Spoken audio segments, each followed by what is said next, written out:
Let's dive into the discussions shaping the nation. I have been to be appointed Minister of State with responsibility for small business, retail, employment and circular economy. The full programme for government lays out an ambitious roadmap for the coming years, and I am deeply committed to ensuring its successful delivery, particularly with a focus on the tremendous opportunities it brings to my own county in Mayo. As we move forward, the health and vibrancy of the Irish economy is central to our efforts, with small business lies at the heart of this economic success. With over 99% of businesses of Ireland employing fewer than 50 people, SMEs account for over 40% of employment in our business economy. These businesses are the lifeblood of our towns, villages and rural communities. From local retailers to family-run enterprises, the programme for government aims to provide targeted support to businesses of all sizes, ensuring that they continue to thrive. As Minister of State for Small Business and Retail, my primary focus is to ensure that small businesses, especially in our rural areas like Mayo, are supported in every way possible. Alongside my colleagues Minister Peter Burke and Minister Niamh Smith, we will work diligently over the next 5 years to implement measures that enhance the competitiveness and productivity of Irish business, with a particular focus on SMEs. One of the key initiatives in this regard is the strengthening of the supports provided by Enterprise Ireland. This agency will continue to assist Irish companies in scaling globally. Furthermore, local enterprise offices, which are crucial for the growth of small businesses, will receive additional resources to support local entrepreneurs and better assist small Indigenous exporters. This will ensure that business across the country have the tools and the expertise they need to expand and succeed. Additionally, I want to highlight the Increased Cost of Business ICOB scheme and the Power Up grant, both of which received 750,000 SMEs across Ireland in 2024. These initiatives have been vital in helping businesses manage rising operational costs and invest in growth opportunities. I am deeply committed to seeing these supports expanded and made more accessible to businesses. When it comes to regulation, my department also recognises the importance of thinking small first. My officials have developed an SME test that requires policymakers to now consider the impact of major policy initiatives would have on SMEs. We will further roll out the use of the SME test across all measures that impact SMEs. We will also take the opportunity to look back and identify regulations that are now redundant to reduce unnecessary red tape. A key focus of the programme for government is regional growth, ensuring that our towns, villages and rural areas thrive. This is especially important to me in Mayo, where we have such much potential for the development in various sectors. To this end, we are committed to publishing and resourcing new regional enterprise plans. These plans will be based on in-depth reviews and tailored to meet the specific needs of regions such as the North West. We will also reform the Smart Regions Enterprise Innovation Scheme, ensuring that the €145 million available will help build local enterprise infrastructure, foster innovation and support early stage research. I'm excited to see the potential to benefit, that these plans will benefit particularly in the areas of green energy, tourism, agribusiness, all of which are vital sectors for this country. As the largest private sector employee in Ireland, the retail sector also plays an essential role in the Irish economy, and it is one that I am particularly focused on supporting. Retail business, whether small local shops or large stores, are critical to the vibrancy of our communities.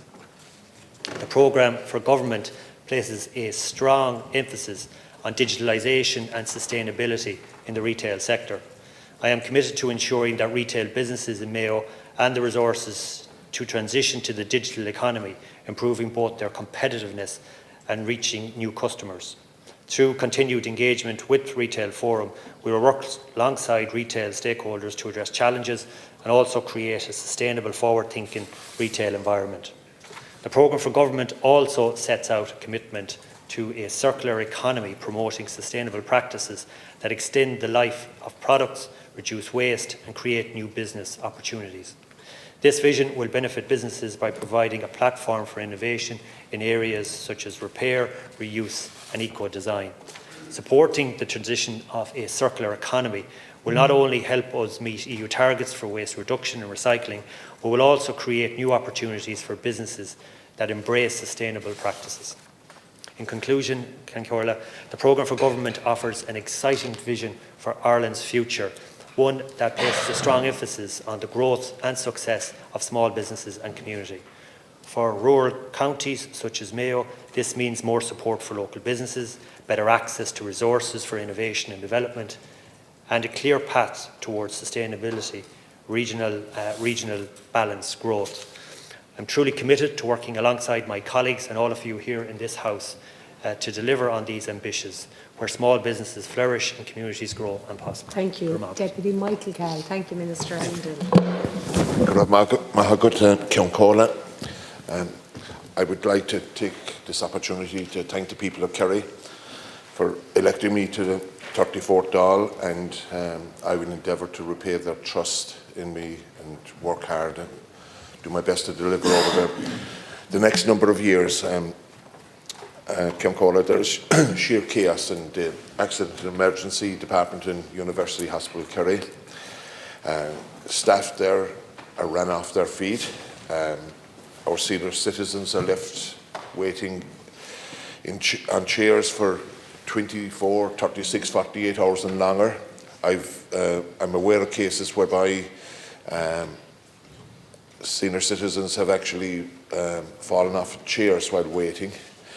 And I believe we should all be proud of our hospitals, in our case our county hospital, UHK, and honestly we cannot say that at present.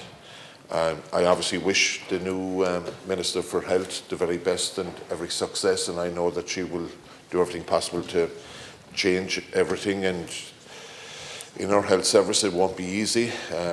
I would like to invite her as well to come to UHK and meet with senior management there. I just want to also mention in regards to the A&E department, in regards to resolving the issues there, it is my understanding that a 96-bed block is required on top of the current 39 that are in train. There is also a need for a new maternity unit in UHK due to clinical risks to both mother and baby, and that is in regard to the current location of the existing unit there. It's just too far from the theatre. I want to mention home care. It's hugely important. There are issues in places like Dingle, West Kerry, Castleisland, East Kerry, Carsaveen, Kinmare, Ardfert, Ballybunnan, throughout the Oireachtas Peninsula. There's a need for more public health nurses. In our case, in Kerry, we're down from 50 in 2023 to 41 in 24. There's also an additional need for carers and additional home healths, and we need additional respite for our people. All these, if brought together, will take pressure off the Accident and Emergency Unit in UHK and will free up beds, and ultimately, you know, the idea of keeping our elderly people at home longer it's what they wish for, and I believe that we should do everything possible to do that and achieve our goal. In regards to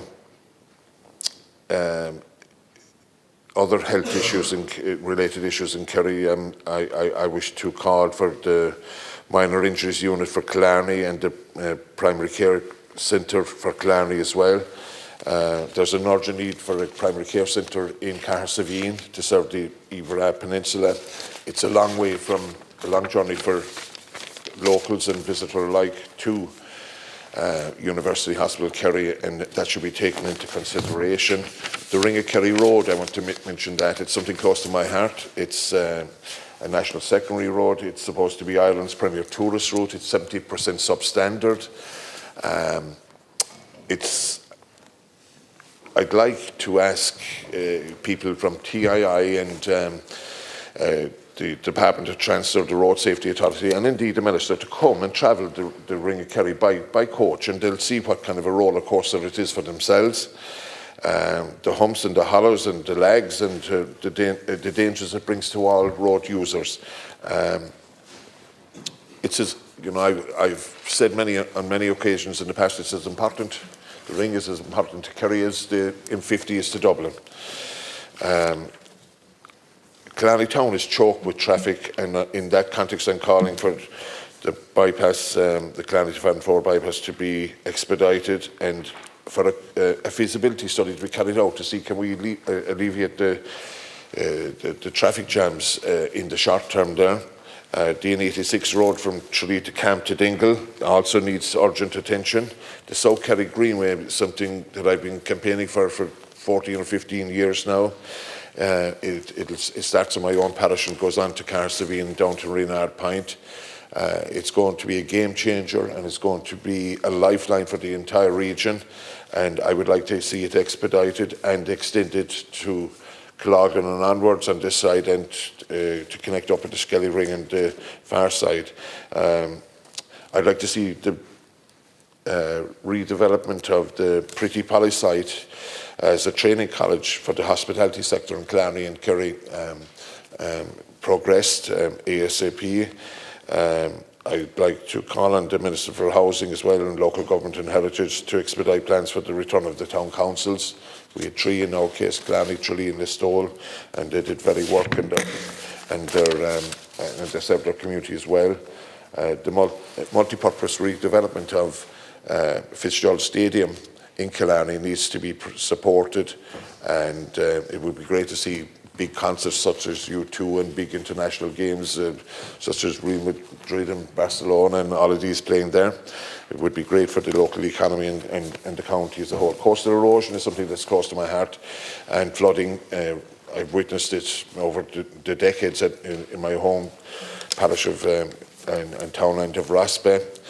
Cremon, there's huge issues there. There are families there that are living in fear at night when there's high tides hit with storms, and you know, I've witnessed 3 foot of salt water inside in homes. There's also coastal erosion issues in Waterville, and you've Glasha, you've Glasha, Cremon and Douglas. There's tidal flooding there, and Listowel needs to be mentioned. The LNG project is vital for North Kerry and Ireland and deserves all our support. I just want to mention pair trawling.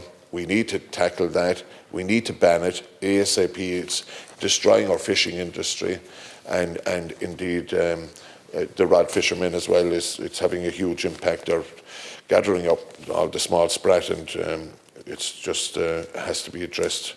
Local improvement schemes for private roads there, that I'd like to see additional funding. We're only doing 23 or 4 of these schemes per annum based on the current level of funding. It needs to be multiplied at least tenfold. Planning for our local people on their own lands is very important to me and to our people in Kerry. And with that, I thank you, Count Corla, for giving me the time. To Deputy Peter Chapclear.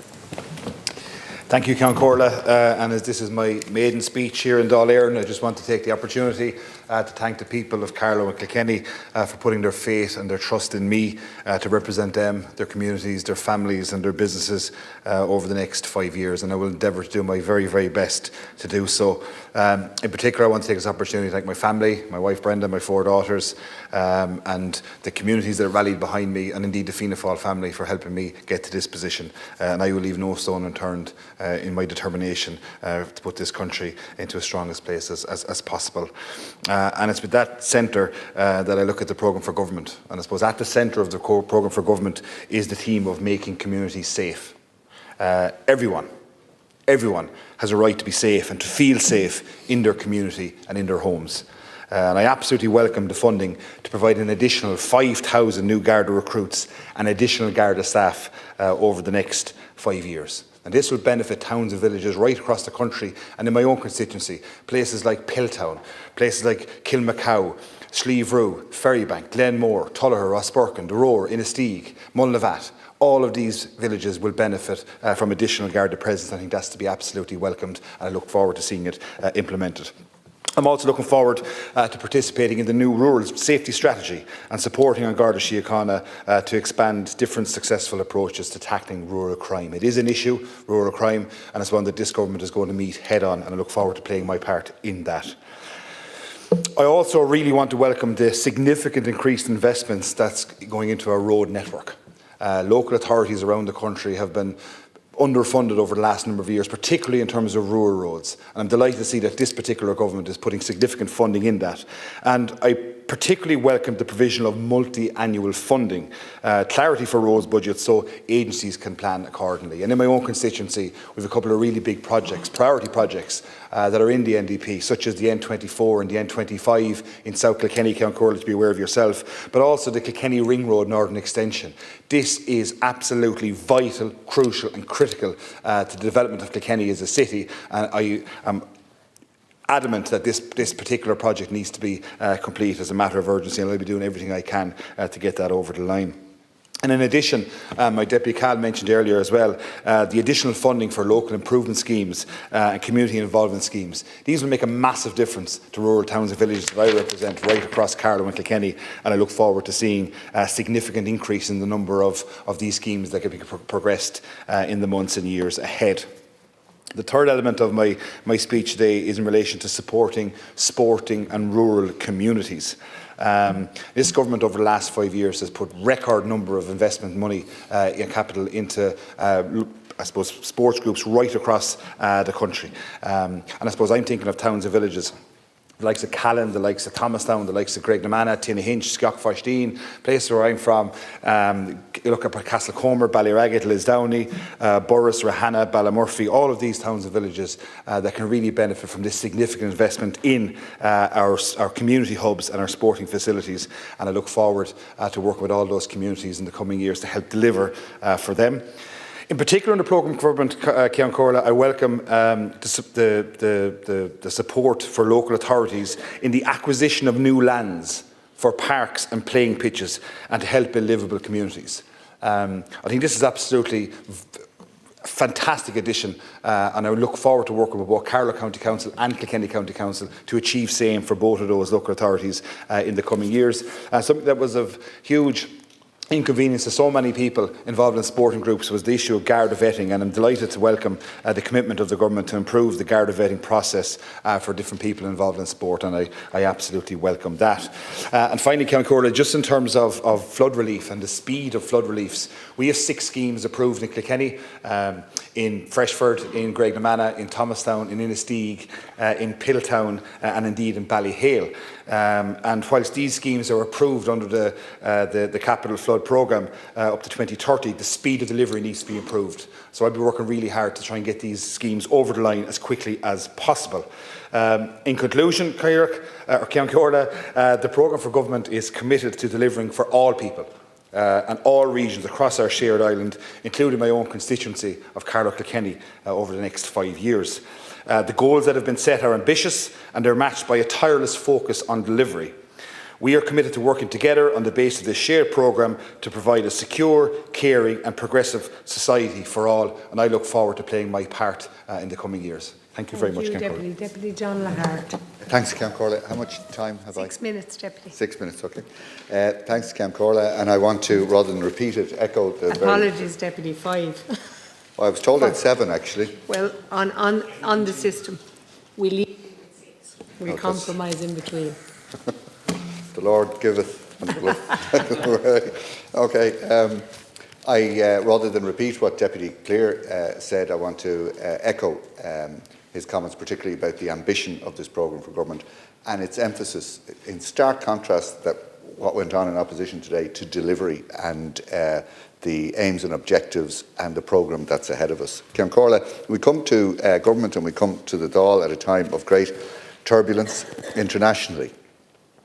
Globalisation, which most of us had never heard of 30 years ago, 25 years ago, became very much part of our vocabulary and very much a way of life, and was a thing that benefited a small, open economy like Ireland really significantly.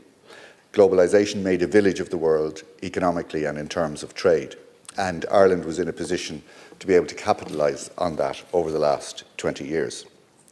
It made, as I said, a village of much of the world, connected all of us internationally.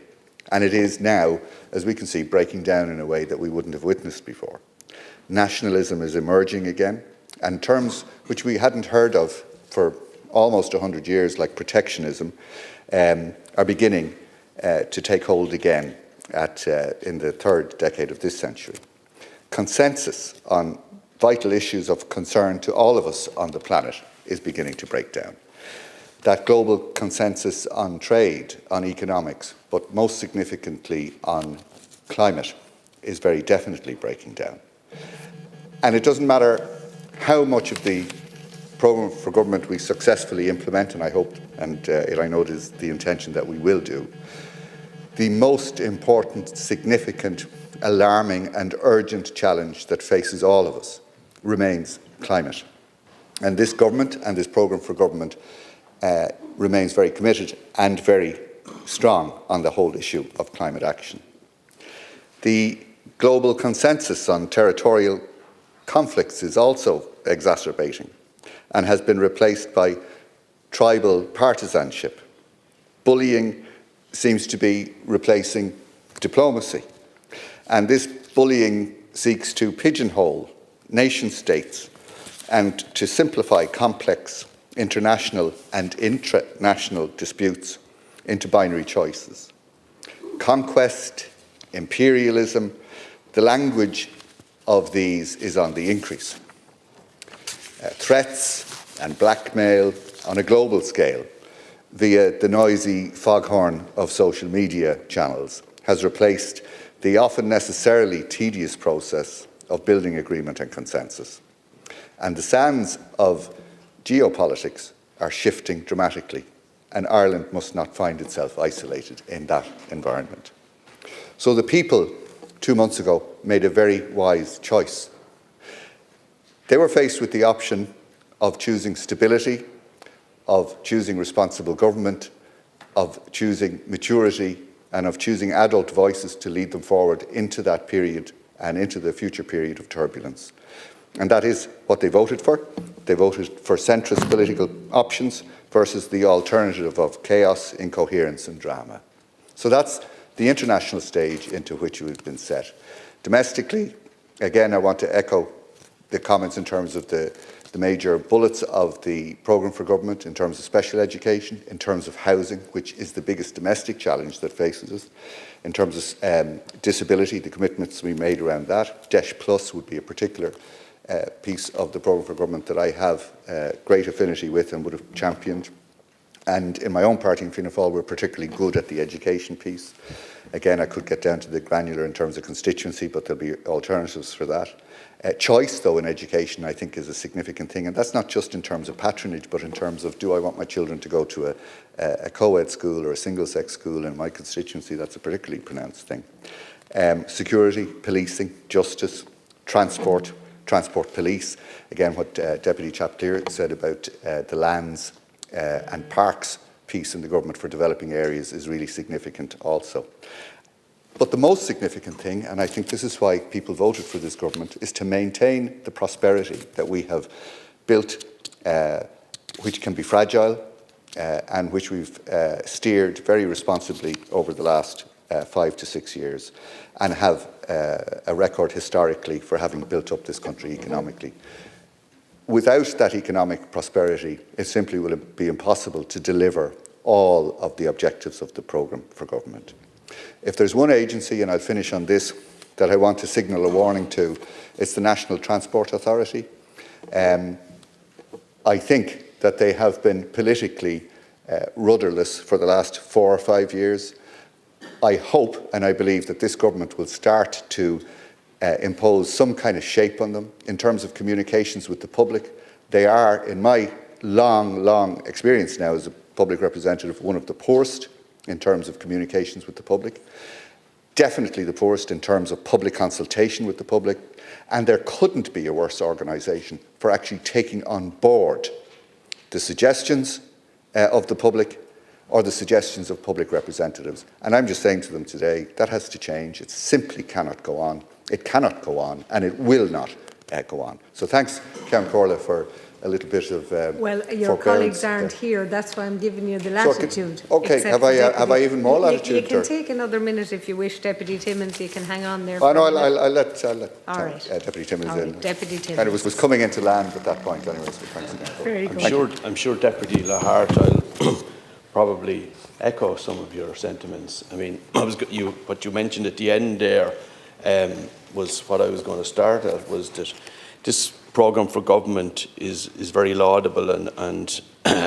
I commend it, but it is based on the premise that we continue as a prosperous country and continue to collect the taxes that we do from the primarily from foreign multinationals.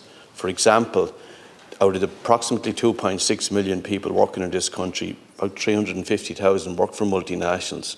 So that looks like, what, 1/8.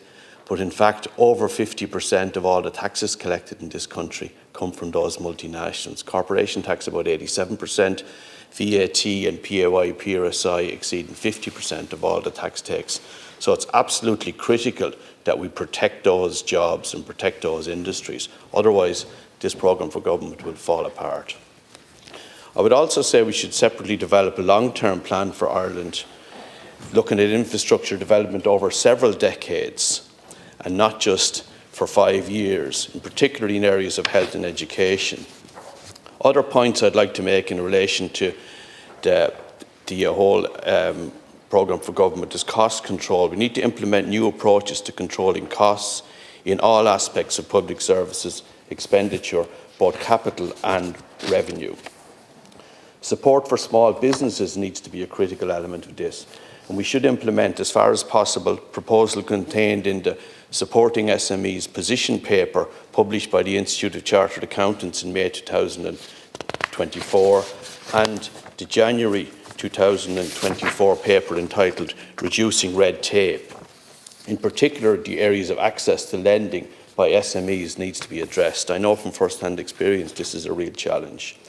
Taxes, and I welcome the fact that we plan on indexing tax bands, thresholds and credits annually, because if we don't do that, we have effectively stealth taxes every year. We also need to index the calculation of capital gains tax. As things stand, this is actually a stealth tax every year that people probably are not fully aware of. The Fair Deal has flaws in it. I'd like to see that been addressed. If we need to review the operation where land assets transferred within 5 years have no time limit and are 100% lost after 14 years. Also, means testing of state benefits. That hasn't been updated. We need to review the calculation of means test of social welfare benefits. The current means test calculation based on assets has not been updated for many years, and this is proving very, very penal. Like, I have an example of a person who, an elderly man on a non-state, a non-contributory old age pension. He's about 10 acres of land, and his pension is cut from €280 down to €140, and he's struggling to live on it. So this needs to be updated. We need increased investment in national roads following the reductions in recent years that have not kept with inflation. So effectively there's been real reductions in investment in national roads. In particular in my own county of Wicklow, the upgrading of DN81, the only road out of Dublin that has never been upgraded, the only national road, and the N11, which is horrendous traffic jams, which I'm hearing about every single day. Increased investment in rail and light rail, in particular extra tracks countrywide, with DART extensions to Wicklow and the Lewis to Blessenden, which I succeeded in inserting in the Wicklow Development Plan. Extra train carriage is a priority. Agriculture just devised a new strategy to eradicate TB.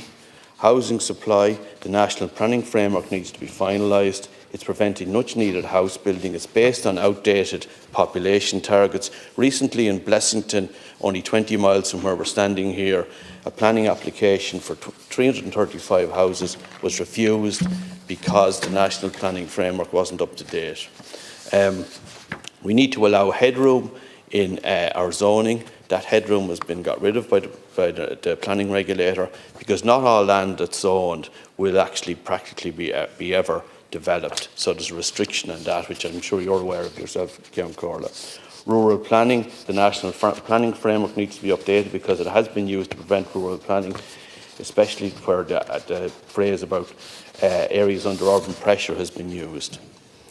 A couple of more things before I finish. Just the 25 recommendations of the Senate Review Committee on Local Government published early this year. This needs to be implemented. We've among the lowest, the weakest local government in the whole of Europe. Digitalisation needs to be developed. And tourism, I'll finish with tourism, but it'll just take me 20 seconds. I have a new proposal here. here. Deputy, you have all the time left on the clock. Okay, well, I have a new proposal here today, right? Something totally new, okay? It's to develop an American president's trail, linking all the ancestral homes of US presidents. There's been a huge number of US presidents, both north and south, whose ancestors came from this island. And it would also be a way of linking Northern Ireland with Southern Ireland in a cohesive way through tourism. Many, as I say, many US presidents have their ancestral homes here, and I think this is an opportunity. It could be something along the lines of the Wild Atlantic Way that would develop and bring tourism, clearly aimed primarily at American tourists, but other tourists as well. I think it would be a huge attraction for US visitors, especially those with Irish links. Thank you very much. Thank you, Deputy. And that concludes motion on the ministerial rota for parliamentary questions. We now move. Is it yourself, Minister? Oh, excuse me. Sorry, I do apologise. No, I understand. I thought it was 2 hours on the next debate, so excuse me, Deputy. Well, I was only planning on speaking for an hour and a half. Well, Deputy Carty, let me tell you, anything you have to say, I'll be listening intently. Deputy Matt Carty, Sinn Féin. Garmaiget 25 Can Corla, and I find it laudable, despite the fact that they didn't use up all their allotted time, that government representatives could find so much to say about a programme for government that actually says so little. But I want to specifically address issues of community safety, policing and justice. And as Sinn Féin spokesperson on justice, home affairs and migration, it's my intention to hold this government to account to ensure that communities across the state have safe communities, a fair and efficient justice system that they can have confidence in, and that the chaos in our migration system is ended so that we can have a fair system that works for everyone. We're living with the legacy of serious government failures and neglect in all of these areas. These are failures of both Fianna Fáil and Fine Gael. Minister O'Callaghan doesn't get to wipe the slate clean and pretend that his party, that have been either in government or supporting government for the last 9 years, have no responsibility for the situation that we now find ourselves in. A sense of safety for people in our communities, in our cities, in our towns and rural communities is crucial for people's quality of life. For many, this is what's actually missing. They don't feel safe walking down through the streets in their own community. They don't feel safe, particularly at night, and they don't feel safe on public transport. Garda numbers have declined at a time when the population of the state has increased. The closure of rural Garda stations has undermined the sense of security in many rural communities and has also made the Gardaí feel more distant from those that they serve. There's a particular problem, of course, in our capital city that's very evident. Under Fianna Fáil and Fine Gael, the situation in Dublin has seriously deteriorated over recent years. Anyone who's walked down O'Connell Street or from O'Connell Street to Busaras or Connolly Station will quickly testify to this. People just do not feel safe walking around parts of this city, particularly after dark. Just this past weekend, we've had a number of very serious incidents across Dublin City. And I'd like to take this opportunity to commend the fast response of the Garda Síochána in relation to these instances. And that's a reminder of why response times are so important. But obvious questions have arisen. Are bail laws adequate and are they being enforced? Why does it seem that so many serious crimes are being committed by people who have been released on bail?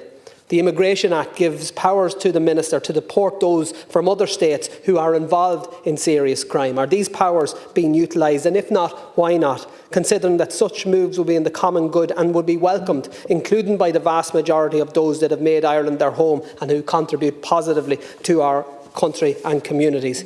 Public confidence in our system of justice is undermined by the inappropriate imposition of concurrent sentencing by a lack of consistency in sentencing for serious crimes, and by too many incidents of crime committed by those on bail. While the independence of the judiciary must be respected, we can't turn a blind eye to these issues and allow them to undermine public confidence in our judicial system. We need to ensure that crime is prevented, and we need to ensure that where crimes are committed, justice is served. There needs to be delivery from this government in terms of Garda recruitment. I've heard the Minister encouraging people to join the Guards, but the issue isn't the number of applicants, it's the lack of intake and a government failure to deliver trained Gardaí to our streets.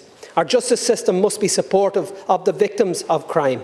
Delays within the justice system means that victims cannot get on with their lives. Families impacted by homicide and the victims of rape and sexual assault are re-traumatised by these delays. I want to see delivery from the government in terms of the time it takes for victims of crime to get justice. The long-standing promises of domestic violence refuge in every county must be delivered, including those which are desperately needed and long promised for in counties Monaghan and Cavan, for example. Crime prevention is also about being tough on the causes of crime, as well as in tackling recidivism. Following the economic crash, cuts stripped out many communities of services, support for youth projects and facilities. How we build strong communities, how we design estates and town centres, what we do about dereliction and neglect, what facilities we put in place, what opportunities people have, how wealth is distributed in society. All of this matters in the wider view of how we prevent young people being drawn into crime and how we make communities safe. It's my intention, Cancora, to hold the Minister to account on all these matters.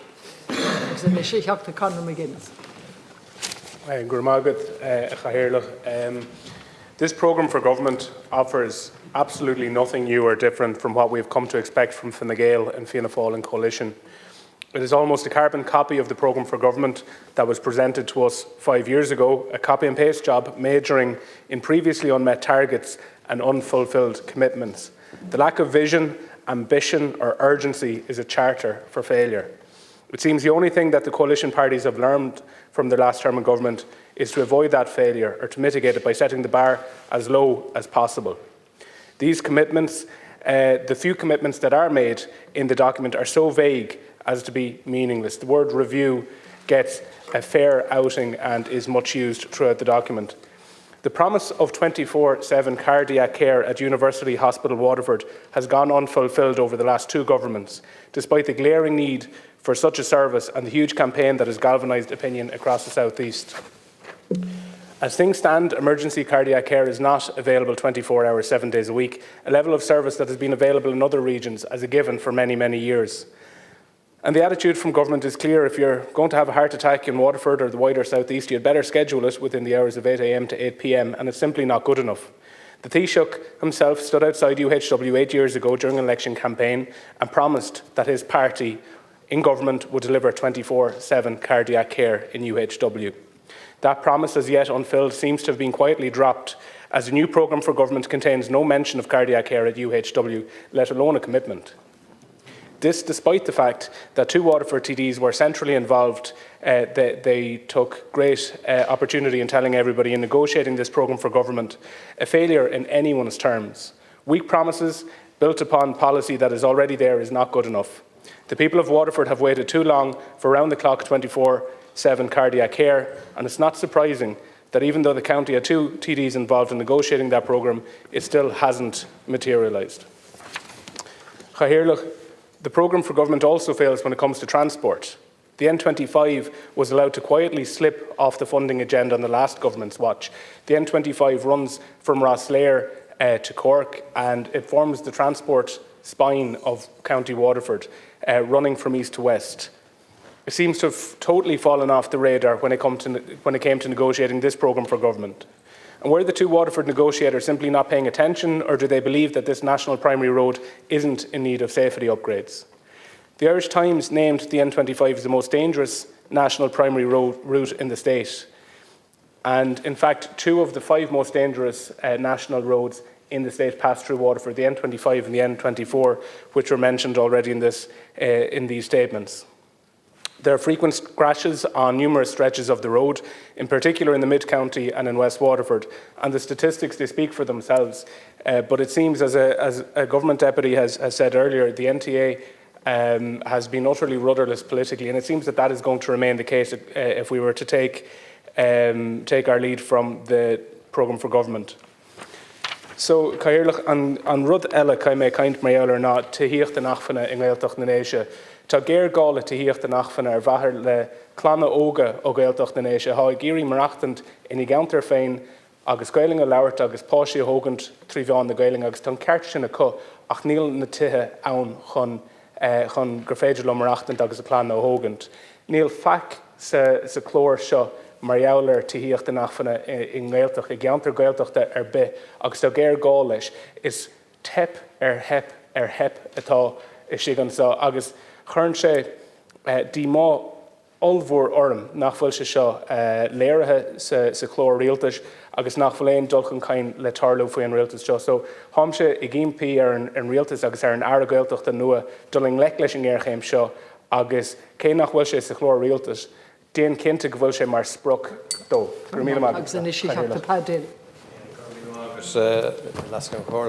Over the past 3 weeks, Minister, we have witnessed the devastation that was caused by Storm Eowyn, how the government failed to build up resilience in advance, and then how they failed to mount an effective response in the aftermath. And as our climate worsens, so too will these storms and extreme weather events. I'm sure everyone will agree that business as usual will not cut it. However, this programme for government confirms what we already knew, that Fianna Fáil and Fine Gael have run out of ideas, that there's very little that is new in this programme for government, and nothing new certainly for the people of Kerry. The government is determined to continue with more of the same, and we all know what doing something again and again and expecting a different result means. It's packed with promises to explore or investigate or to examine, but the programme for government lacks any vision and any political will, and the will that Ireland needs. At the same time, many of the convictions that independent TDs claim to have while in opposition seem to have fallen by the wayside. Some even, it's going to lead to another 5 years of crisis in housing, in health and the cost of living. And some people trusted in the run-up to the election, some people trusted the government on housing, but then realised that they weren't quite being upfront when they knew what was going to come down the line after the election with the results of the housing targets. Ireland's electricity prices are going to remain the highest in Europe, and as our over-dependence on imported energy becomes further entrenched, the bottlenecks in planning and grid will hamper Ireland's green energy revolution, which is vital for the west and southwest of this country. Our incredible 640 gigawatts of renewables potential is going to slip through our fingers. After 14 years in government, it's incredible that we still have no offshore wind, even planning permission granted for it off the west coast. So we will continue to blow right past our climate targets. We're going to risk up to €8 billion in fines, and this government's punitive, inequitable approach to climate action clearly hasn't worked and is not going to work in the future. In addition to that, the regressive carbon taxes combined with inaccessible schemes will punish people without alternatives, locking out those who need the most support. Some of the government-backing TDs used to agree with me on that, even tabling motions calling for carbon taxes to be scrapped, and I wonder, has this now changed? The people of Kerry will be watching very closely to see if they stick to their word, because poorer, mostly rural households all over the country and all over the county simply do not have an alternative to burning turf or their gas boiler in order to heat their homes. And don't talk to me about affording an EV. Public transport as well is either unreliable or entirely unavailable, and to make matters worse, Fianna Fáil and Fine Gael and the Independents have failed to outline in detail how they plan to spend the carbon taxes that they talk about so much over the last 4 years. These are the same carbon taxes they plan to increase every year, despite committing to ring-fence these funds. 61% of carbon tax funds only have been spent funding carbon action since 2020. The state-driven eco-austerity heaps enormous strain on ordinary workers, families and farmers. And as a result, climate action becomes synonymous with rising costs, compounding fear, resentment and frustration. Sinn Féin, on the other hand, want a just transition to tackle excessive consumption and wealth. Rather than punishing the poorest, coldest homes, our vision includes significant supply-side investment in accessible and affordable schemes, expanding public, community and domestic ownership of renewables and reform of our energy market. and the burden of transition is distributed more equitably, not to a corporate buyout. If people are being mandated to make significant changes, they deserve to feel like they're not being ripped off.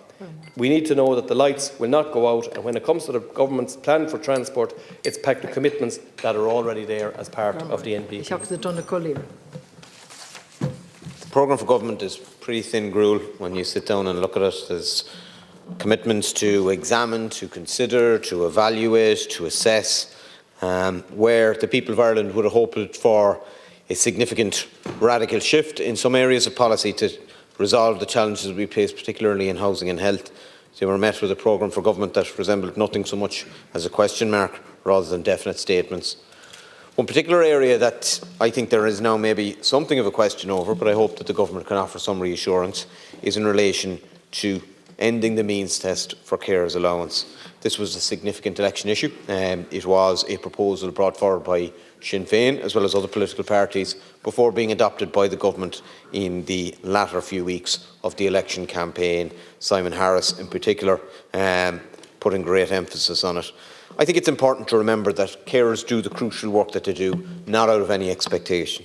They don't do it looking for payment or anything else like that. They do it out of love, a sense of responsibility, and they deserve respect and recognition, but they deserve support as well. There is no other payment that the Department of Social Protection or any other department has where somebody is obligated to work for at least 35 hours a week and cannot work more than 18.5 hours outside of the home. These are people who put in the hours, providing care for their loved ones, and get nothing at all or very little in return. In the programme for government, it is talked about the government will continue to significantly increase the income disregards for carers allowance in each budget with a view to phasing out the means test during the lifetime of this government.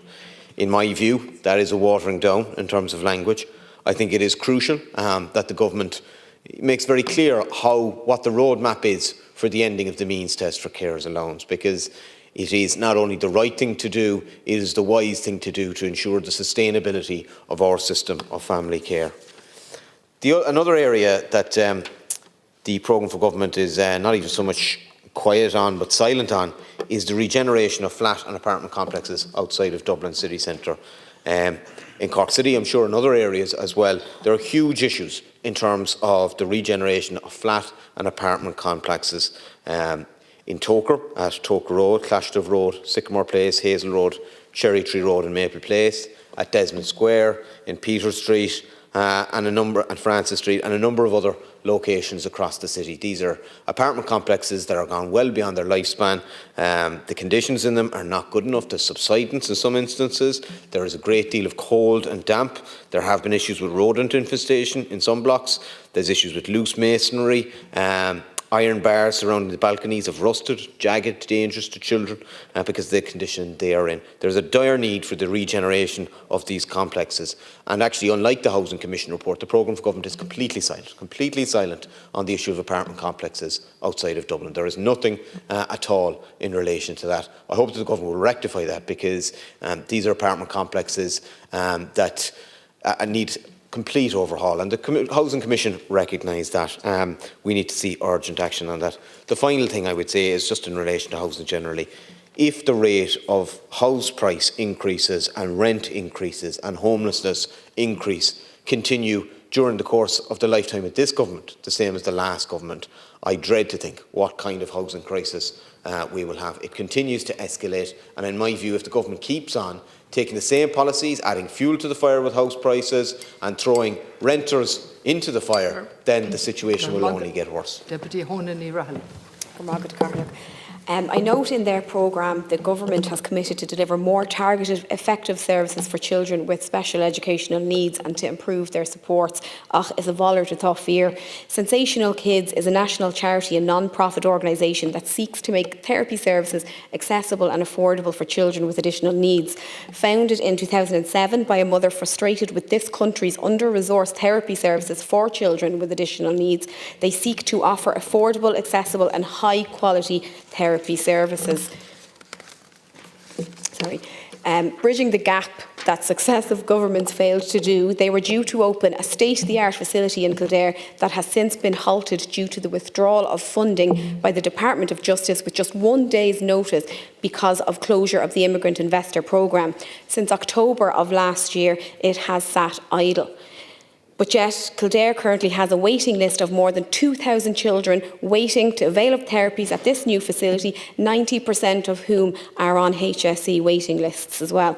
How can you proclaim in the programme for government that you will provide specialist services to those children and young people who need it when you won't even fund a centre that intends to do exactly that? How much longer will you make them wait? Ní féidir le daoine fanacht a hilla. It was always intended that full funding for the project should have been provided by the Department of Justice's Immigrant Investor Programme. Now, due to its closure, the charity is left seeking a shortfall to complete the project and needs urgent assurances that funding to complete this project will be provided by the government. Tá tachiacht ceartach tastal go géir uhu, they need government support now. This new National Child Development Centre can be completed to support 300 children per week and give these children with additional needs access to vital supports and reduce waiting lists in Kildare. The government must now follow through and release the funding for this essential services. The programme for government also says that this government will fully commit to existing projects in the National Development Plan. But how can we trust that this will finally be the year that you implement services such as the LEAP card and reduced fares for commuters? The LEAP card for Kildare South was supposed to commence on the 1st September 2024. Since then, it's been delayed a number of times, with the expected commencement now April 2025. It's not good enough. Níl sé maith go leor, people simply can't afford extortionate charges for a below-standard service. Train ticket from Newbridge to Houston costs up to €1,944 a year. It's in stark contrast to Sallins and Naas, where a yearly ticket is €828, over €1,000 cheaper, and we are still in a cost of living crisis. Lowering fares would put money back in the pockets of commuters. Government inaction on this issue has been so prominent that groups such as Extend the Short Hop Zone have had to continue to fight and plead with the government to get answers, only to be met with more excuses. How can we be expected to achieve our goal of carbon neutrality by 2050 if we are actively discouraging people from using vital transport services? I have contacted the Minister on the exact timeline and reasons for why it's been delayed, and I have yet to receive an answer. We need assurances that the people of Kildare South will not be left behind in this government's lifetime and will keep its word on delivering reduced fares and educational services for our children. Sé seo an céadúr dom leabhart leis an dáil seo, agus mar sin bhuailm mo bhuachas a gháil leis na vótálathe I Gildare Hui vótáil ar son Sinn Féin. Unfortunately, I stand here frustrated with the same issues that I raised when I first got elected back in 2020. The programme for government is not serious about addressing the urgent issues of housing, childcare, public transport, among a long list of matters, and things have only gotten worse over the last 5 years. The number of homelessness has risen. The number of homeless children has also risen shamefully. What's more, not only did the government not reach its housing targets last year, but they deliberately misled the electorate on housing completions just prior to the election. Over the weekend, you may have heard of the waiting list for a block of new builds in Leixlip in my constituency in North Kildare, people sleeping overnight in their cars. More than 100 people sleeping out by 8 a.m. in the morning with only 25 houses available. And those prices range from €460,000 to €535,000. They're exorbitant prices, Minister, a damning indictment on your failed housing policy. Not shamed enough with homeless people sleeping in their cars, now we have people queuing to buy a home sleeping in their cars too. Then for families lucky enough to have a home in North Kildare, they find they are unable to access childcare. During the week I spoke to little toppers at creche in Straffan who currently have a waiting list in excess of 100 children. In that same village of Straffan, constituents were contacting me about a creche building lying idle in a new estate while parents are crying out for a place for their child. It's so frustrating, and particularly for women, because they are invariably the ones expected to leave their jobs in order to care for their children in the absence of creche places. On the issue of public transport, I hear daily from constituents. The fares issue was already brought up by Kildare, Carmarchona, Nirahali, but that really impacts Naas and Sallins as well. The W6 bus that serves Maynooth, Selbridge and Hazelhatch isn't showing up. I'm getting emails on it every day. The government must urgently address the shambolic service delivered by private bus operator Go Ahead. They really should lose their contract. And don't get me started on the 115 bus route that allegedly serves Kilcock. We need the Dublin bus back to Kilcock. The Dart Plus West project must be a huge priority for this government. We must identify a suitable site in Kilcock so work can begin on this vital piece of infrastructure, and it must be completed on time and on budget as well. The purchase of Castletown lands in Selbridge by the state and the OPW must be completed and reunited in the lifetime of this government.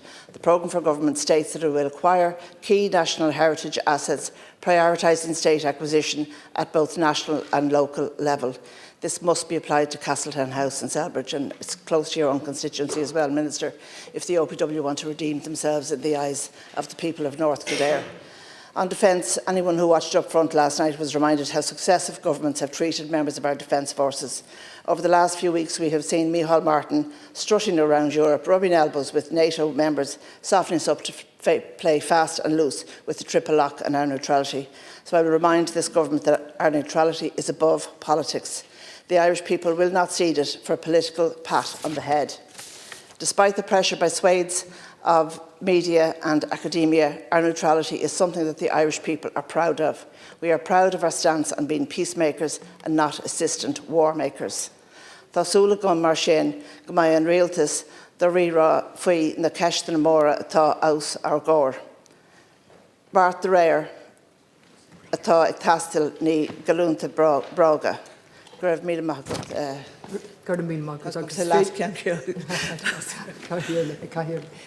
Svidlin Bugger, Portian, Look Tiber, Duncan Smith. Chair.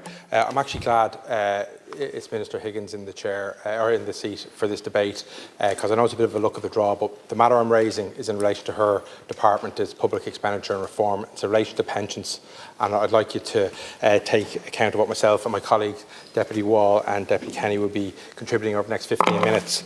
This is about statements in the programme for government.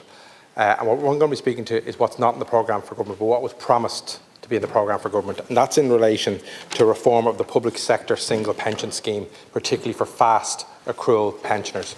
Who are they?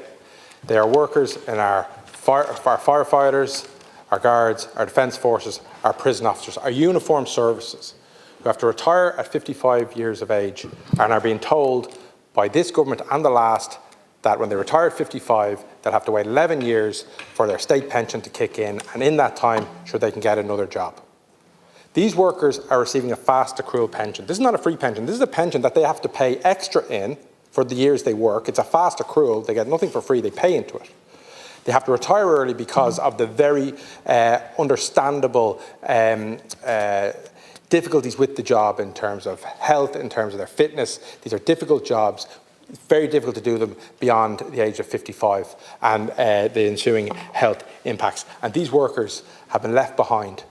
Anyone who's come into these departments since 2013 are on this new pension scheme where they get their occupational pension at 55 and they don't have their state pension until 66. What we're asking for, and with this campaign, which is being run by a number of trade union groups like SIPTU, Prison Officers Association, the Defence Forces representative bodies, is that a supplementary pension would apply when they retire at 55.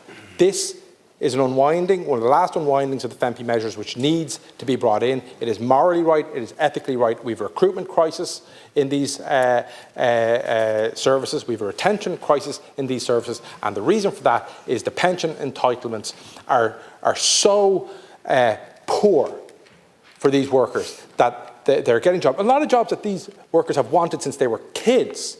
These are desirable jobs, historically desirable jobs. They go through tough recruitment processes. They get it, and then they find out that their pensions are not worth what their colleagues are worth, and that they are going to have to get a new job. What would you do if you're told at 55, I should get a new job, and you're in your 20s or 30s? You're like, well, I may as well get it now.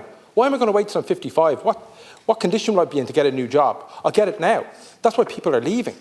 This can be resolved. This should have been resolved. There were promises made to these workers by parties of government, by Fianna Fáil, that this would be in the programme for government. What they promised was, it wasn't even the solution, which is supplementary pension. What they were promised was that a commission would be set up and they'd investigate and look into it, there'd be stakeholders. It was a watery enough promise, but at least it was something. And even that, in a programme for government that is just riven with reviews and commissions, that even that isn't in it, is an absolute affront to these frontline workers who, we're going to have a debate about Storm Éowyn this evening. We had one last week. Where were these workers? They weren't at home like I was, being safe, like we all were being safe. They were out working in it because they have to, because they're frontline workers. These workers are being hit on the double as well. They're not being just hit after 55 when they retire, or forced to retire, have to retire. They're being hit now, because they have to pay extra into AVCs to supplement their pension right now, as young 20 workers in their 20s and their 30s, 40s, and they're paying extra on their mortgages to ensure that they can have their mortgage paid by 55. And we all know where mortgage rates are now, even if you are lucky enough to have one for 30 or 35 years. They're having to pay them at the higher rates, and they're having to pay extra on top of that in order to have some kind of certainty.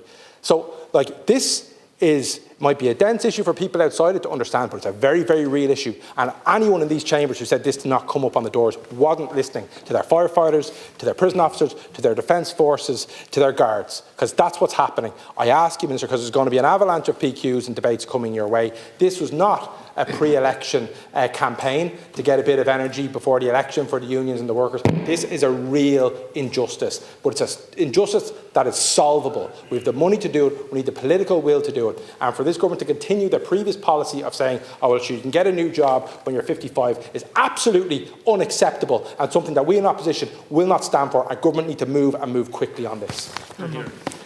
Mark Wall. I want to agree with my colleague Deputy Smith. We recently met with Dublin Fire Brigade Minister, and it is unbelievable to listen to the stories that those individuals who went above and beyond on a daily basis for the people of Dublin.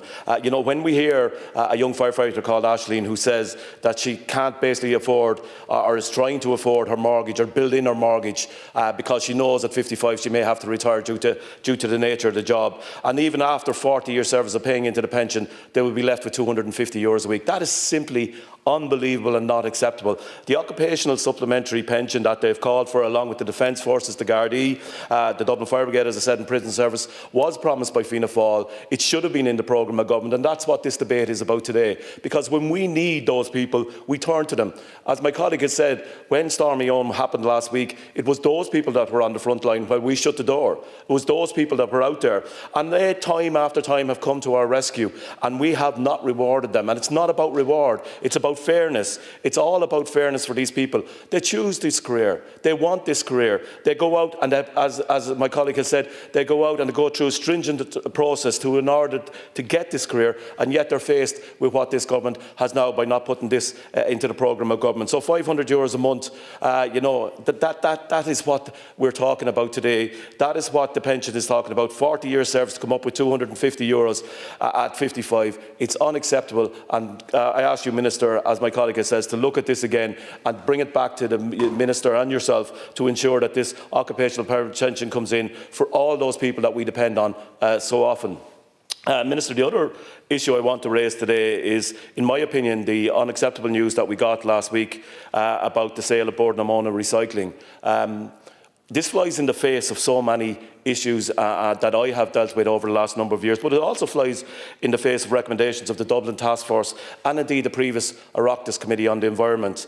Now, it's my understanding from talking to colleagues in SIPTU and talking to workers in Bordnamona that this decision will come before Minister O'Brien in relation to sign-off. I'm asking you and asking Minister O'Brien not to allow this decision to go through, because basically we're flying in the face of what other countries are doing in Europe at the moment. Every other country is going back into a public service rather than privatising their service. And if you're from the country like I am, Minister, you will see illegal dumping right around the state. Every road you travel, every country road you go, and even in our urban settings, you will see rubbish being dumped on the side of the road. And once we go into a private setting for our refugee collection, we're only going going to encourage profit, and we're only going to encourage those illegal tenders to go back out again and start dumping on our roads again. And the estimate that we have in relation to that illegal dumping is somewhere in the region of 100 million. That's what local authorities are spending in cleaning up illegal dumping in this country in the last estimate that I saw. So I asked Minister O'Brien, I asked you, Minister, to bring it back. In the programme of government, we have to have a public refuse collection, and we should not be selling off the last one, as Bord na Móna are intending doing. I listened the other day, Minister, to my colleagues from County Kildare talk about the Curragh. And I totally support the inclusion of the great Curragh facility that we have. The Plains of the Curragh is a magnificent facility. But unfortunately, we've heard in the last couple of days that the Curragh fire station is to close. I've raised in the Shannon before, where it was previously, about the dereliction that's in the Curragh. So if the government are serious about the Curragh, they need to include the retention of the Curragh Fire Service and also investment in the Curragh training camp. It's the jewel in the crown of the Defence Forces. And speaking of the Defence Forces, we need to ensure retention for our Defence Forces. It's been mentioned by colleagues here previously. But the Curragh is the heart of the Defence Forces, and what we need to see is investment in the Curragh, not what we're hearing at the moment, that a facility like the Curragh Fire Station is to close down. I've raised this with the Taoiseach, I've raised this with the previous Minister for Defence, and he tells me that the accommodation that could be there for retention is not going to be viable, but what we need to see is to build houses for our army, etc., on the Curragh, so they can actually retain our army in that, and encourage more to join the army as we go, and that's what the Defence Forces need. I also want to mention, in the time remaining me too, is an issue that comes up regularly for me, and that's the lack of sporting facilities.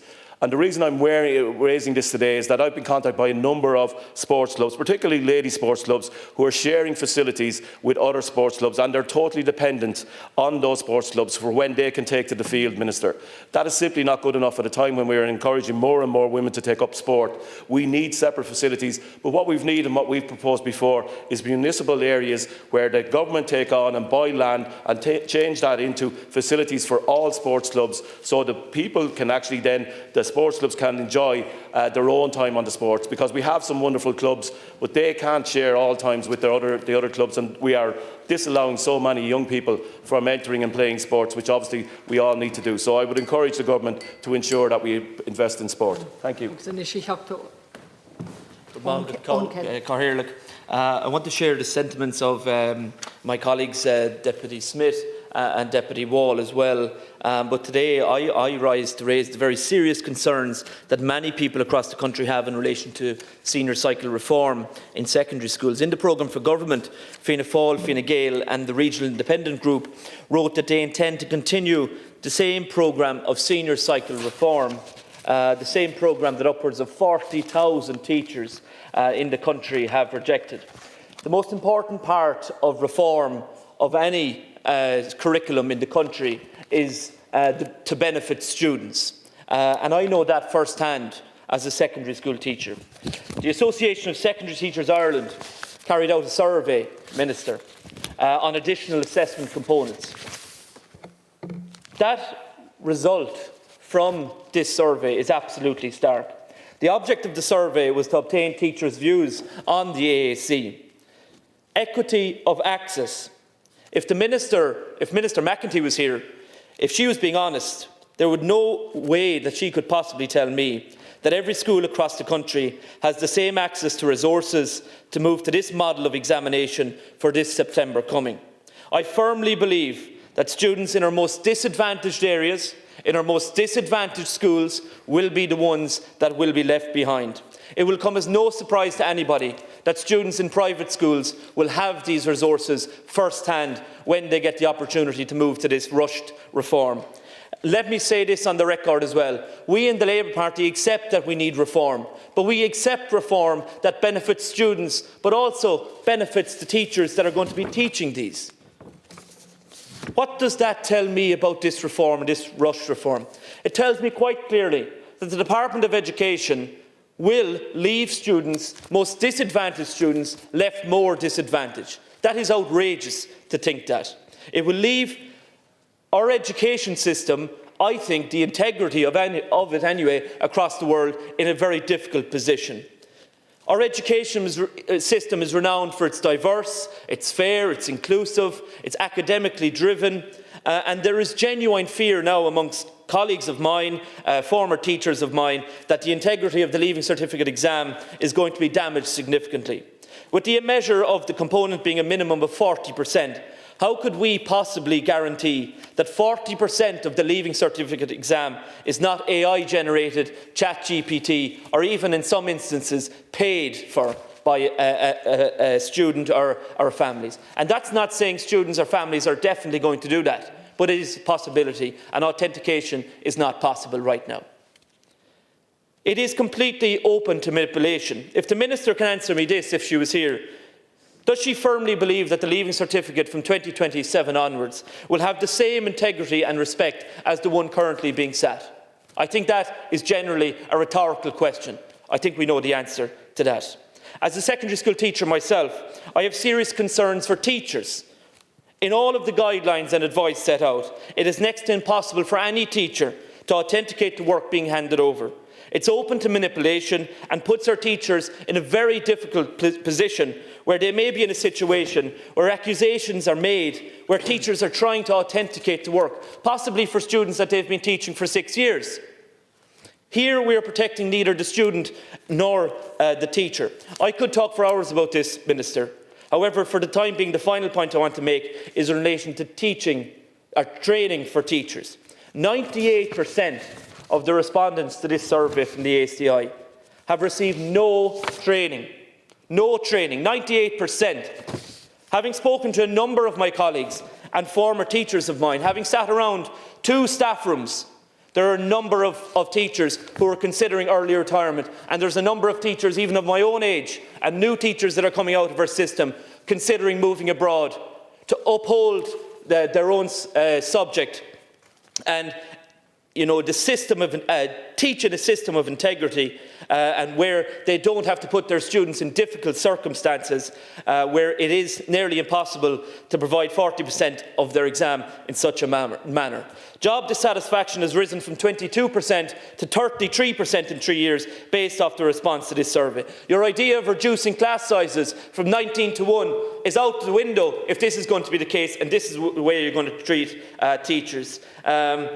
We need, as the Labour Party have called for, a national convention on education before this government destroys our system anymore. Oireachtas an Oireachtas. James O'Connor. And from the outset, as my first time speaking here since the 2024 general election, I want to express my sincere gratitude to the good people of Cork East, to my canvassers, to my family, supporters, neighbours and friends for being re-elected to the House. I walked in here at the age of 22 and back here at the age of 27, and I have to admit that it's a privilege to do so. It's always a special occasion to be in the Oireachtas in any format, but to be here as a member is indeed an enormous privilege, and I have great respect for that, for the House, the institutions here, for the civil servants that run it, and for us as members as well. I want to thank the Minister for being here. I want to congratulate you on your reappointment into your new department. And on the topic that we're discussing here in relation to the programme for government, to say, as part of my re-election, I compiled a 28-page document for government's attention in relation to what I feel the priorities should be going into that. I want to welcome that a number of measures within that have been adapted in terms of what's going to go on in the Department of National or the Department for National Development Plan for Public Expenditure, in the Department of Transport in relation to multi-annual funding, which is something I've been long calling for, in relation to improving how we spend the public's money. But I think in addition to that, there are also some of the day-to-day issues that government needs to improve upon. We saw from fiascos like the bike shelter to much larger projects like the National Children's Hospital that there is a strong desire amongst the public, and there needs to be by this new government, in how we spend the public's money and treating the public's money with more respect. I think it's important that we take stock that we are in a changing world, changing environment, particularly the new administration in the United States is certainly blowing winds of change, and the relationship with the European Union, Ireland as part of that, is something that this next government is going to have to deal with head on. There will be difficult decisions in that, but I think we need to take stock that even in the month of November just gone, we took in €22.8 billion, a 46% increase in the previous figure from November of last year, or in 2023 in corporation tax receipts. And we are a lot more vulnerable than I think the ordinary members of the public might be aware of at this particular moment in time as to what could happen our economy, what could happen the government's expenditure plan, whether it's on the National Development Plan, whether it's on day-to-day taxation, in relation to how we plan our public finances, if we don't manage that relationship right. So that has to be a fundamental part of the work the government is going to do over the course of its existence. And I think I want to put it on the public record as a TD. I am worried that this is our new stamp duty in relation to how we have come to rely on the corporation tax receipts and the bonanza of public finances that's created for us, and we need to protect that. We need to work to ensure that we maintain some bit of a positive relationship with what is going to be a very different circumstance than what was the case under the Biden administration. On domestic matters in my own constituency, there are huge priorities that we need to work on to try and address and achieve over the next few years. And as a local government TD for the constituency of Cork East, I want to continue to prioritise investment in road transportation. The completion of the N25 bypass in Castlemartyr and Killa, which has now just gone to design phase, is a very important project for my constituency, for the wider region. Investment in education facilities needs to be an ongoing priority. We've seen huge issues in relation to school places in the East Cork and North Cork areas. This has been very much improved upon in recent years, but there is huge growing numbers of housing figures in the local area by new housing construction, which I welcome, but we need to make sure that public services keep track with that as well. Investment in CMATs, the Cork Metropolitan Area Transport Strategy. This is one of the most best initiatives that government has come up with in the last few years in relation to spending billions of euros on the new railway lines in terms of 6 or 8 new train stations, should I say, the doubling of track between Middleton and Cork. There does need to be examination about extending that to Youghal, and I want to say that to the public that this is something I want to explore with Irish Rail under a review of the Cork Metropolitan Area Transport Strategy. But I'd like to see the completion of that because of the benefits that it will bring to the constituency and the county of Cork as well, and the constituency of Cork East. In relation to what I think we could do better around supporting small and medium-sized companies in Ireland, that is one facet, but also supporting organic Irish startups in the work that they do. We've seen the importance, particularly with the oncoming changes that will come in the area of artificial intelligence, why it's important for us to keep pace. We've seen some of the legacy companies that have been around so long now for 3 and 4 decades in the area of social media, in the area of tech and e-commerce, that Ireland has attracted in some of the largest bases in the European Union and worldwide in what they do here. But I think we need to harness the fact that those companies are here already present, that our universities, that our third level campuses in the country are outputting some of the most skilled graduates in the world, and also harnessing the fact that we speak the English language here, which is very important for trading with North America, and people underestimate the impact that has for US investors looking to Ireland. So what I want us to do is to harness the talent that we have in Ireland, to try and improve upon our ability to create more organic startups in Ireland, like Stripe, other companies that have gone on to have massive global success. And I want us actually to replicate what the French government have done very successfully with the unicorn strategy they have in France. They've created 28 unicorn companies and startups in France in the last 7 or 8 years since that policy proposal was brought forward in 2017. And I'd like Ireland to try and replicate that. So we're helping to harness the fact that we have all of these companies here, and let us do something on a more organic basis as well. That's something I hope to work on over the course of the lifetime of the current government. I just want to finalise my comments in relation to the area of housing. I'm extremely concerned by what's been discussed in recent days around missed targets. I know that the government had obtained its targets, but in relation to the 40,000 figure. But I do think we need to see a whole of government response into the area of housing. What I would call upon is that we would have similar action taken to what we had for the pandemic in relation to a whole of government response, and also in relation to the economic recovery post the recession between 2008 and 2012 in Ireland. And I think government needs to sit down and look at the bigger picture in relation to housing, get everybody under the one roof, which needs to happen, I think, by the Department of Taoiseach or the Department of Public Expenditure in relation to a whole of government response to that issue. So I'd like to just conclude on that, please. Thank you. And I welcome the opportunity to examine the programme for government that has been adopted by Fianna Fáil, Fine Gael and indeed the non-party members of this House. Over the past 5 years, we've seen an unprecedented level of geopolitical upheaval and the challenges to the norms established after the Second World War. These challenges and their impact, combined with the COVID-19 pandemic, tested our social and our economic model. The last government provided strong, calm leadership that ensured Ireland rode out the worst of these challenges and in many cases outperformed other countries. As we've seen in recent weeks, challenges brought by uncertainty and unexpected events have not passed, and the new government has its work cut out for it.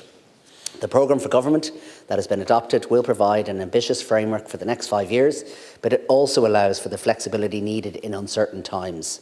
At the core of the programme is a massive investment in infrastructure, particularly housing, but also critical areas such as transport, housing, schools and utilities. If one were to reflect on the previous government, strong progress was made on housing, education, health services and of course continued management of the economy. But progress on areas like public transport, energy security, roads and other infrastructure left a lot to be desired. There must be a massive investment now in public transport and roads. We need to see urgent progress on the rollout of the light rail, investment in DART capacity and the continued rollout of reliable, safe and affordable bus services here in our capital. In this regard, I was delighted to see the Fianna Fáil commitment to establish a dedicated transport police unit included in this programme for government. This is an issue that I, as Dublin spokesperson for Fianna Fáil, and indeed along with my Fianna Fáil colleagues here in Dublin, have been campaigning for many a year. As we saw, Storm Éowyn, our energy infrastructure and its resilience has not been maintained and kept up to date. This needs to change. There needs to be investment in energy infrastructure, the grid upgraded and progress made on offshore wind, particularly off the west coast. Energy security is also an issue. It needs to be prioritised with alternative supplies made available to ensure redundant energy or generating capacity in the event of a crisis. Turning to my own constituency of Dún Laoghaire, I'd like to see further investment in important big projects such as the extension of the Lewis Green Line to Bray, the next phase of the National Rehabilitation Hospital and a new Garda station for Cherrywood. But also progress in smaller projects such as big difference such as the expansion of the disability respite services, further national funding for sports, clubs and community organisations. Dún Laoghaire Rathdown as a county has one of the highest levels of residential construction in the state and services must follow suit. I'll be working closely with the new ministers to deliver progress on education and childcare facilities, particularly the various school building projects planned and the ones underway. Finally, it's worth underlining that progress and investment is underpinned by our successful economic model, which has served us well and will continue to do so, if not derailed. Under the leadership of our Taoiseach Micheál Martin, with the support of members from across the House, I'm confident that we can work with our partners in Europe and further afield to ride out prospective challenges and protect our shared future. The next speaker here is Oireachtas Nisha O'Murray. Lascan Corla, sé Sean Céadúr domsa, Lauert Sadal, agus mar sin bháil an buchas ó chrí, a lacha le Machlán, Lob siúd a thug takeíocht domsa agus le muintir bháile clia hui a cha vótaí ar mahun le scór bliana anús. Lascan Corla, after 20 years of experience representing Dublin's north side at local level, it's a huge, huge honour for me to have been elected to Dáil Éireann. Fiche blian ag fós, as they say. I want to thank my family, my supporters and the good people of Dublin Bay North for putting an engineer in the Dáil to represent them. Concordat, this programme for government outlines an ambitious plan for delivery and decisive action for the coming years, but none more so than in the area of safe and secure communities, with a commitment to fund the recruitment of at least 5,000 Garda Síochána and staff over the next 5 years. But once you recruit them, you need a place to put them. This is why the new divisional HQ for the DMR North Division at Northern Cross will be so important. Minister, I hope you will agree with me that nothing makes communities feel better and safer than Garda Síochána boots on the ground. Communities in Balmain, Balgriffin and Clongriffin in our area have had to deal with ongoing issues of antisocial behaviour and also serious assaults by groups of teenagers at local DART stations, as was raised with me and with other reps at a very well-attended Balmain Community Forum meeting and also reported in national media. This whole area on the north side is a young, positive and proactive community and a growing catchment area for our city. They will greatly welcome the delivery of that new station. The new station will also provide relief from capacity problems and problems with an ageing building at the Coolock station. Now, we had a recent JPC, and I understand that this project has progressed significantly in recent months, and that plans for the transfer of a particular site from Dublin City Council to the OPW for the station are close to finalisation. This new station represents one of the most significant Garda capital projects in the National Development Plan, and I look forward to the review of that. Opening this station will be a vital step in addressing the scourge of antisocial behaviour and will deliver a very clear message that this government is committed to building stronger, safer communities. Minister, can I ask, Minister, that the government works with the Department of Justice, the OPW and Garda Síochána to land this particular project and make this new station a reality for Northsiders? Thank you.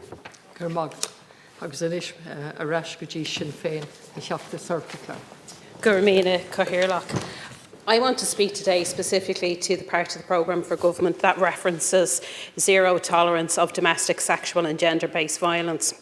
We all know the devastating effect on victims of when their personal counselling notes are used in court as evidence in rape and sexual assault cases outlined repeatedly by the Rape Crisis Network and other advocacy services. Last summer, the then Minister for Justice indicated that she was hopeful the preparatory work would be in place by the end of 2024 to ban this practice. Simon Harris spoke about outlawing it entirely. That commitment, given so firmly last summer, has been rolled back on in this programme for government. But what has changed, Cathaoirleach, for the survivors?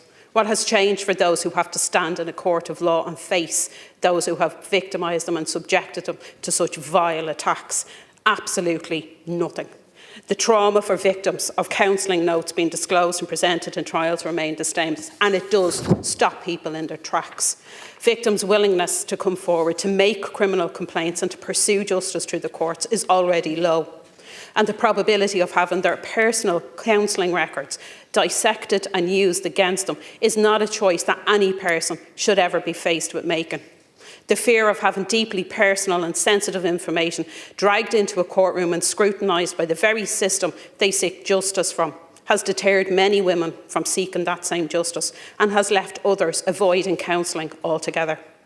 Survivors and their advocates had some hope that government was prepared to make meaningful changes, that those survivors of sexual violence in our legal system would be treated fairly. Survivors navigate a justice system, speaking of how that affected them personally, what somebody else had inflicted upon them. And this creates further trauma of those notes being introduced into a court. Survivors of sexual violence should never have to fear the system that is meant to protect them and is meant to deliver justice for them. This rollback is simply not good enough. The lack of clarity around the wording is simply not good enough. And that needs to be undone, because this needs to be crystal clear. What does amending the legislation look like? What is it government are intending to do? And more importantly, when are you intending to do it?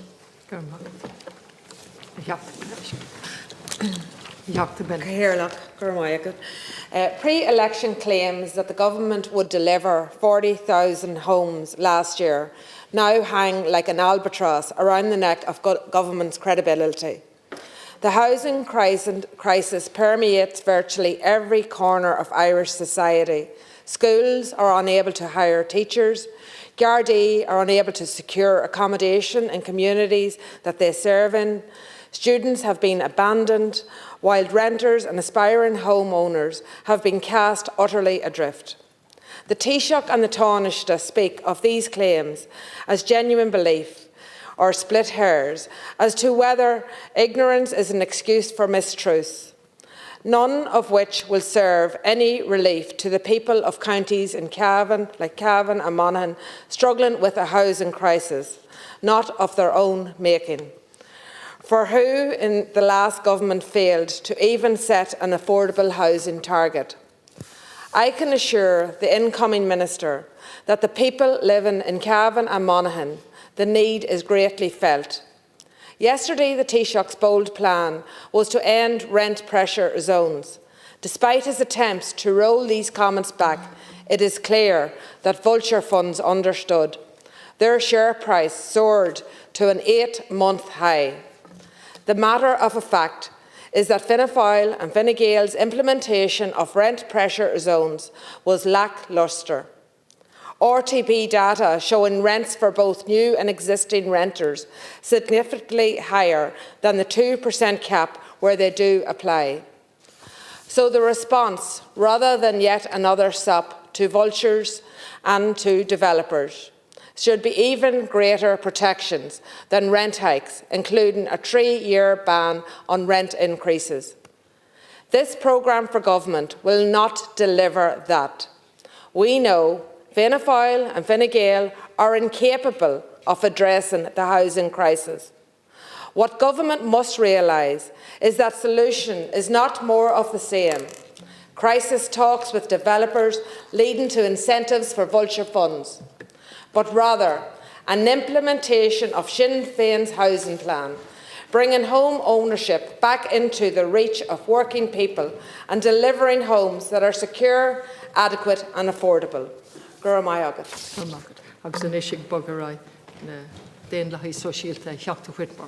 you very much, Les Ceann Comhairle. Despite the Taoiseach repeatedly saying that climate change is the existential crisis of our time, if anyone was to read the programme for government, they really wouldn't get that sense that there is a real urgency there, that there's a real, I think, grasp by government of the scale of the problem that we're facing, how difficult it is going to be for us to implement changes. And really what we see is just a government that seems intent on continuing with business as usual, just bringing forward the measures that were outlined in the previous government and just continuing on that same path, on that same trajectory. But it is clear that that wasn't working. The evidence is there that actually the measures that the government had in place were not working, they were not sufficient enough. And that's not just me saying it, that is the EPA saying it, it's the Climate Change Advisory Council, it's the SEAI. All our independent agencies and organisations when it comes to climate issues are saying that actually the plans that the government have in place are not sufficient to meet the 51% reduction that government is legally required to meet under the Climate Act. In fact, the current Climate Action Plan will only result in 29% emissions reductions, which is far off what we need to be seeing. And actually, that was one of the key commitments or the key red lines for the Social Democrats going into the last election, is actually what we would want if we were to go into government. What we would want is a climate action plan that will actually set out all the actions needed to meet the 51%. And unfortunately, from the programme for government, even though it says that you will set out the actions, the remaining aspects of the programme for government do not give that indication at all. Indeed, I think it's quite disingenuous, because you're talking about how we've already seen a 7% reduction in emissions, but that 7% reduction was not derived from government policy. The majority of that came from the fact that we imported 12 times more electricity from the UK, and therefore our emissions aren't counted in our budgets. They're counted in the UK budget. So that's just an accounting exercise. So I think using that 7% is quite disingenuous in this document. We recently had the case where Nature just showed us exactly what she thinks of how we've been operating, how we've been living, and our, it was a real wake-up call, I think, as to clearly saying that we need to not only double down on actions to mitigate against climate change, but indeed climate adaptation is hugely important for us as well. And when we talk about adaptation, it's really talking about, well, it's recognising that climate has changed, and how are we going to actually adapt our different systems to deal with that change, whether it's infrastructural means, or is it actually changing how we operate and, say, when it comes to things like agriculture, changing how we farm, where we farm, what we farm, and protecting farmers so that they can continue with their income. And I think it's really important that adaptation plays a huge part over the next 5 years, because we don't have a lot of time to put those systems in place, as we clearly saw after Storm Eowyn and how we were really ill prepared to deal with that. When I look at the agricultural aspect of the programme for government, again, it's really clear that the relationship with the agricultural sector and this government is based on false promises. It's based on disingenuous information, and there's a pretense always from this government that you're fighting for farmers, that you're fighting to help them overcome the challenges that they face, whether it's the nitrates issue, or indeed we see here in this programme for government recognising the distinct characteristics of biogenic methane, and advocating for the accounting of this greenhouse gas to be reclassified at EU and international level. Now, when farmers see that, when the industry sees that, they think, okay, maybe there's a chance that this could happen, but we all know that's not going to happen. The EU and the IPCC, they're not going to change or reclassify. What we actually need to be doing, rather than giving false hope to farmers, whether it's nitrates, through the nitrates derogation or in relation to this issue, what we need to be doing is actually supporting them. Saying, well, actually, here's the facts, here's how our landscape will change, here's how our weather will change, here's what we need you to do, here's how we will support you to do it. Because we need a farming sector that works for farmers, we need one that works for nature, and we need one that works for climate. And, you know, something that offers, good incomes for the farming community, that offers food security for us as a country, that offers a sustainable business to those farmers, but also a future for future generations of farmers. So that if someone is actually inheriting a farm, that they don't see it as a burden, or they think, oh, what am I going to do now? You know, we actually want to be able to give them a future for their children as well. And I think that's really where we need, and we should have seen a vision from government about how we're going to support and work with farmers so that they can make the changes that we will expect and need to see for them. But all that takes a lot of work, it takes a lot of planning from government, it would take a lot of financial support, and it would take a reliance on facts, which government tends, over the last 5 years, I've seen there haven't really been much taking evidence into your policies, but also would take a lot of courage. And unfortunately, it seems to me that Fine Gael and Fianna Fáil don't have that courage to actually to talk to farmers on an honest basis and work with them on that honest basis and help them prepare for the future that they're coming down. I also just want to briefly mention transport. And I think we need to see, it's not just about investing in transport. I'm speaking specifically in relation to Wicklow at the moment, but I do know it's in other areas. We've seen the rollout of the bus connects, and it's been very difficult and very challenging for people. We have ghost buses, we have cancellation after cancellation, we have express buses that now take half an hour longer to get to where they should be getting than they did previously, buses that are taking an hour to go 10 minutes. And in fact, I was also written to by two parents whose 17-year-old sons, or children, were last night dropped off on the N11 at 7:30 at night in the dark by a bus driver because he had missed, he hadn't let them off the previous stop, and that bus driver went back to the station. I will be following that up directly, and I have with the NTA. But what I want to say is it's not just about investment, making sure that we have the right buses, the contracts in place. In fact, what we need to be going is back to a public system of public transport, because then we can control exactly the kind of service that we provide. Thank you. Deputy Gary Gannon. When I consider the programme for government that we're now asked to speak from, I suppose the image that comes to my own mind is from the plinth earlier on in these kind of early stages of the Dáil, when a number of members of the government, who are now established as members of the government, stood there and said that they will support this government through the good times and the bad. And that phrase has been reiterated in different contexts and in the media, in this chamber, for a variety of reasons. But I do think humility demands of us that we let ourselves also acknowledge that those bad days are very rarely ours. And that's the job of a programme for government, the job for those of us in opposition who believe in something different, to advance and to recognise. One such bad day occurred in my own constituency of Dublin Central and in the community of Stoneybatter on Sunday, when a vicious assault took place on 3 individuals there, which is now before the court, so I won't speak too detailed to the actual event, rather than to just simply say how incredible the guards were in response the community was in terms of rallying, and hope that the victims have a full recovery.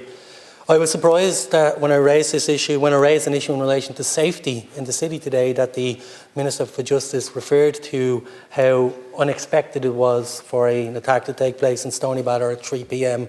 And they were his words. I chose not to mention the event. And then I also have to, in acknowledgement of the community that I represent there, also have to say that we cannot ever legislate for an event of such savagery in isolation. That community up there has been, for the last 18 months to 2 years, demanding of the public reps, holding public meetings. Every door we knocked at during the general election campaign and the local election campaign, the singular issue that came up was one of safety. And Stoneybatter is not unique in that, especially around kind of the city centre, inner city communities, north and south. But what was the case was the response from those in charge, those in the state, to simply not hear. I mean, there are the conditions that are present in communities in Dublin which do create a sense of unsafety. That hasn't in any way been addressed. There have been simple things that have been called for: an increased Garda presence, crisis intervention teams to address the mental health issues that are very prevalent in our communities. There has been a demand on the City Council to address the aesthetic aspects of a community that bring a sense of unsafety, dereliction, illegal dumping that goes uncleaned. All sorts of simple things that you would expect that are simply not being addressed. So in terms of the programme for government and its claim that there will be 5,000 new Gardaí recruited over the course of 5 years, I think lots of us would love to see that happen. But yet we haven't seen any detail of how that would be achieved. Last year was the first small increase in Garda numbers from the year previous since 2020. It's gone up by just under 200. At that rate of increase, it would take 2 decades to bring the force up to 18,000. It would take 2 decades to bring the force up to near 18,000, as is the expected numbers to actually adequately police this country. The new minister and his contributions in relation to how we've increased those Garda numbers seems to just become cheerleader in chief. He's talking about the pride people have in being a Gardaí, and absolutely, with friends and family who are in the profession, of course. But that's not the reason why people are leaving, because of an absence of pride in the work. It's because of the inability to be able to pay to live in the city you're asked to police, the absence of morale when they express confidence in those, or no confidence in those who are charged with their leadership, and it's simply neglected. In order to achieve full satisfaction amongst those who we ask to police their streets, those who we ask to be nurses in our hospitals, teachers in our schools, we need to address the underlying reasons by which those people who we rely on so much are actually withdrawing their labour, can't afford to live in the cities, can't afford the cost of living when it comes to childcare provision. None of these things are going to be addressed, or seem to be addressed in the programme for government. There is some great kind of statements in relation to what you would like to achieve, but the only clear indicator of future performance that I can see is past performance, and every single time successive governments, of which Fianna Fáil and Fine Gael have been the only two constants, have failed when it comes to the basic provision of public services. I mean, that was one of the reasons when we ourselves talked about how the Social Democrats would enter government based on 5 deal breakers. We made public service central to that. One of the more arrogant things that have been said from the government side of the chamber over recent weeks, whenever we tried to question whether it was the falsity of housing figures that was presented willingly by the government, whether it was the inability to promote even public childcare within this programme for government, was, oh, ye had your chance. And you know that's actually not true. I mean, long before any of us were even around any sort of a table, a deal had already been done. What we stood for very clearly was an increase in transformational changes that would bring actual achievements for the people of this country. What we've actually got in the programme for government was the same old with a new glossy title. But I think our cities, our towns, the country as a whole, they're demanding of us actually improve performances, improve expectation. What are the basic necessities of any country? They're found in its public services. So I do hope many of the things that you claim you believe in, the public models of childcare, in a public health care, I can't even get into climate because I'm just remembering a conversation I had with the now Taoiseach when he didn't even dismiss the idea that we wouldn't achieve our climate targets, basically saying that sure they're not going to find us anyway. I mean, we stood for a senior minister with responsibility for disabilities. Not because we just believed in another new minister, it was because too often in this chamber, each of us will look up and see a person who is brought to the chamber in great difficulty themselves or the family for the vindication of a basic right. A wheelchair, in some instances, a carer's allowance, to be asked that no longer will the means tested, which was absolutely cruel and unjust today, and the family be imposed upon them. I mean, these are the reasons why actually access to an SNA in skills, these are all the reasons why we actually fought so hard to achieve those things, and they were just nonchalantly taken away, dismissed, and we were told that we had our chance when we actually know that clearly wasn't the case. We were told we had our chance.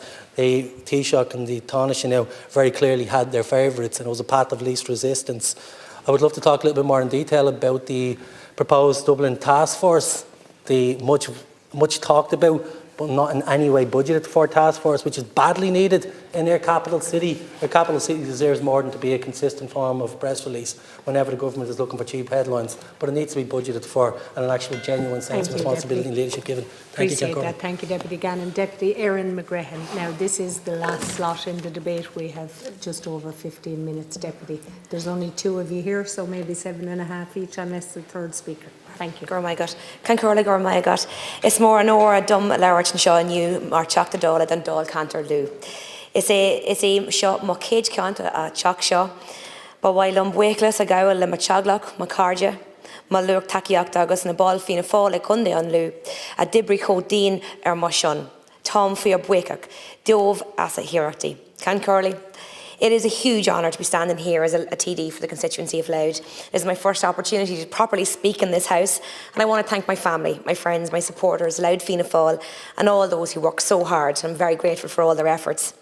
I don't know if I could ever articulate how immensely proud and honoured I am, because this is a wee girl's dream. And it is a rare beauty when, and as an adult, that you were to speak to your 7-year-old self and proudly say that we did it. Stay bold, stay ambitious. Keep working, keep believing. Don't let them create the path for you, create one for yourself. I was an ambitious young girl, and now I'm desperately ambitious for my county and my country. And over the next 5 years, day in and day out, I will be unapologetically fighting for things that matter to my constituents. And the programme for government, there are many plans that must come to reality and work for all of Louth. Louth is a unique county, unique challenges and opportunities. Along the border, two largest towns, Dundalk and Drogheda, a thriving agricultural sector, a rich coastline and the finest of people. But we have many difficulties that are stifling us as a community. Access to healthcare, huge issue in Drogheda A&E and in Our Lady of Lourdes. It does not have the capacity to deal with our ballooning population. Louth County and Dundalk is underutilised. It needs to be adequately equipped to take the pressure off Drogheda. We have children with additional needs who cannot get the therapies and support they require, and some with no secondary school places, even though they've been in school for nearly 8 years and no one thought to forward plan. Children with disabilities and their families exist in a state-sanctioned vacuum where they feel unheard, unhelped and truly exhausted. The focus of this government has put on disability must be actioned and it must be delivered. Louth is integral to the economic output of this country, and the government needs to make us a priority. We need to continue to grow our thriving economy, provide opportunities across all sectors: agriculture, aquaculture, manufacturing, fintech. We must continue to focus on attracting new businesses, supporting existing enterprises and investing in innovation and technology to drive growth and create jobs. Building houses for the diverse and growing population that we have. Looking after the engine of our local economies and our communities. We must reduce costs on doing business for our small and medium businesses. Our retail and service sectors are struggling. And so much of the costs are placed upon our businesses, our taxes and costs imposed by the state. If we are serious about our SME sector, we must be serious about reducing costs. There is an endless list of to-do that I will be bringing up in these houses over the next few years. We have infrastructural deficits across our water services and electrical grid, childcare places, school places. The need to overhaul and support and fund our youth sector. The Narrowwater Bridge, it must be finished. The roads around it must be upgraded to take the extra capacity. Carneyford Ferry needs to be supported and sustainable funding mechanism to be found in an overall cross-border tourism plan for the loop of the loch. We have so much to offer, but we need the area supported to deliver it. Public transport needs to be improved drastically. Bus routes, access for people to use bus transport needs to be enhanced the length and breadth of the county, not just in the national routes. We need another train station in Louth. Dunleer is there, it's in existence, it's not used. The RD bypass has to happen. RD is struggling, drowning underneath a constant traffic jam. The Dart extension we'll have at the Drogheda. Why not look at bringing it to Dundalk and Dunleer? We need more adult and child respite services. I want this government to finally invest in our Louth GAA stadium. Work will begin soon, and I want the drawdown of the large-scale funding to happen in the next few years. Investment into our policing, into safe communities. I'm fed up of seeing empty Garda stations, Gardays struggling to protect and to look after our communities. And there is an inextricable link between social and economic prosperity, and they are by no means exclusive concepts. If we do not take care, enhance and protect our communities, we fail. If we do not take care of the most vulnerable, we fail, and this government will fail. This new programme for government aims to address a range of priorities crucial for the well-being and prosperity of this country. It's comprehensive. It does outline key proposals and strategies, various sectors that I said, including disability, mental health, education, health, crime, infrastructural deficits in the economy. But we must deliver it.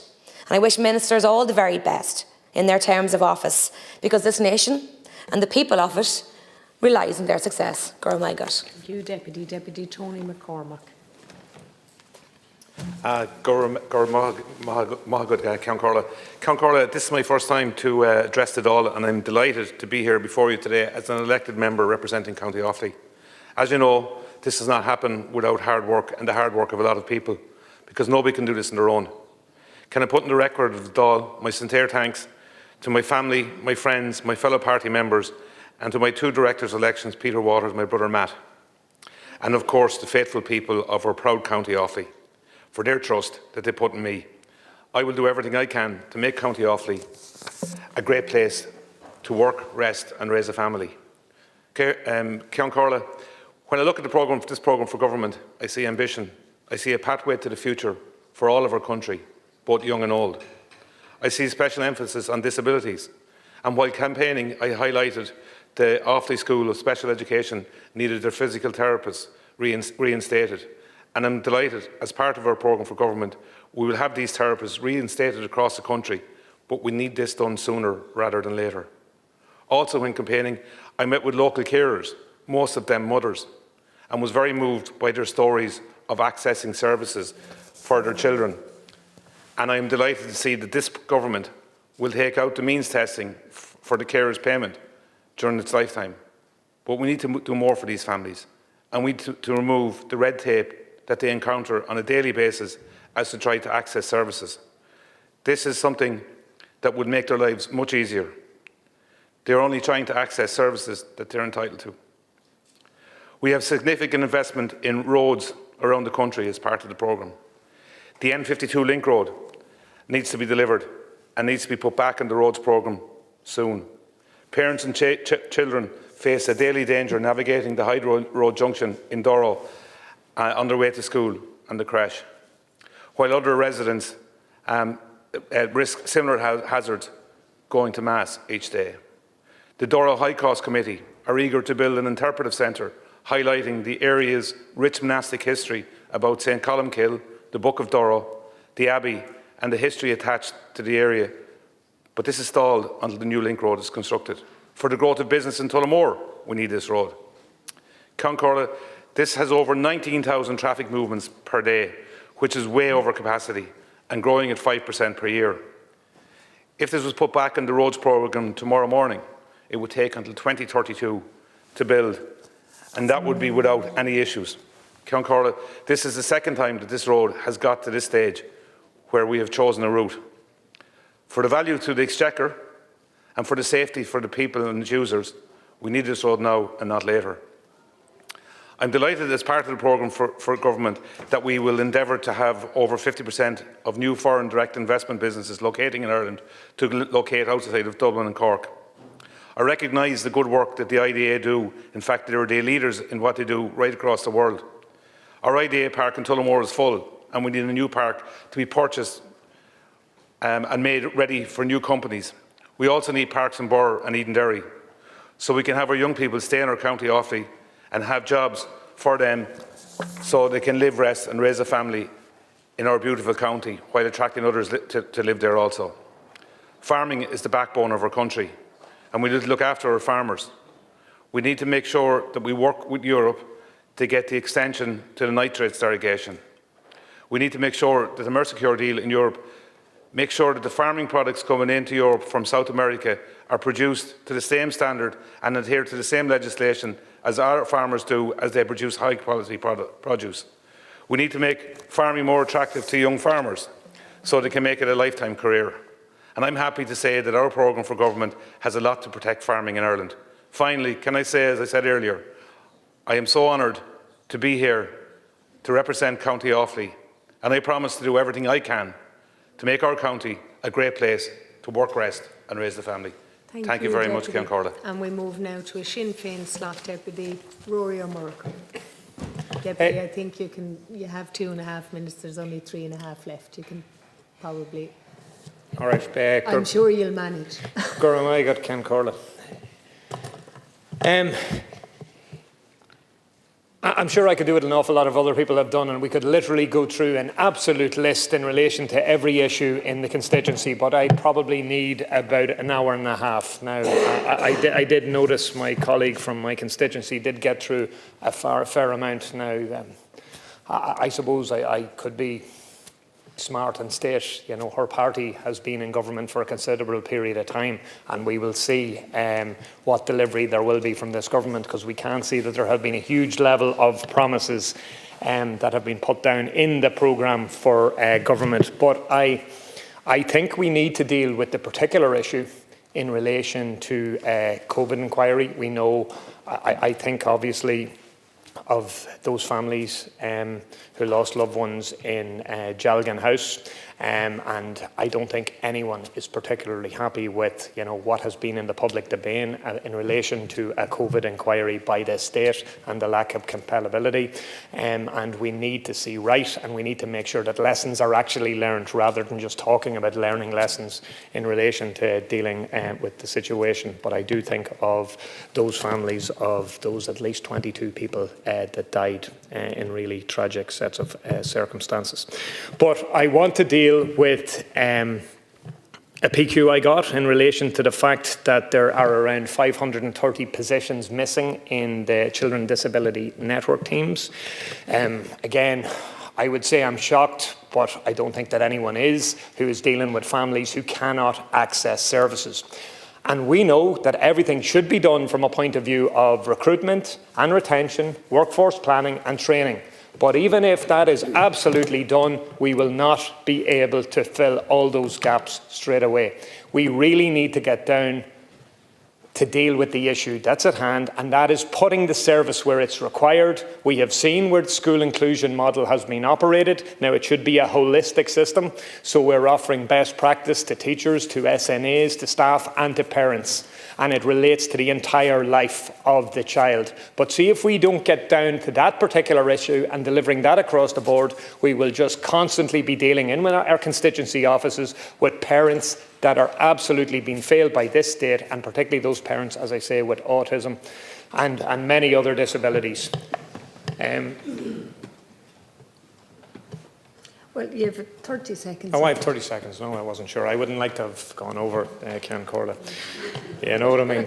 I definitely... Look, in fairness, there is no shortage of issues that could be brought up in relation to the programme for government. We all know in relation to what the government spoke about and the abject failure to deliver on 40,000 houses. We know that many promises have been made, but unfortunately we are dealing with those families, with those people that cannot afford rent, that cannot afford houses even in supposed affordable housing schemes, and there has not been a sufficient amount of work done, and I have not seen any promises that I could believe from this government. So we really need to see movement in relation to that. Thank you. And that concludes that.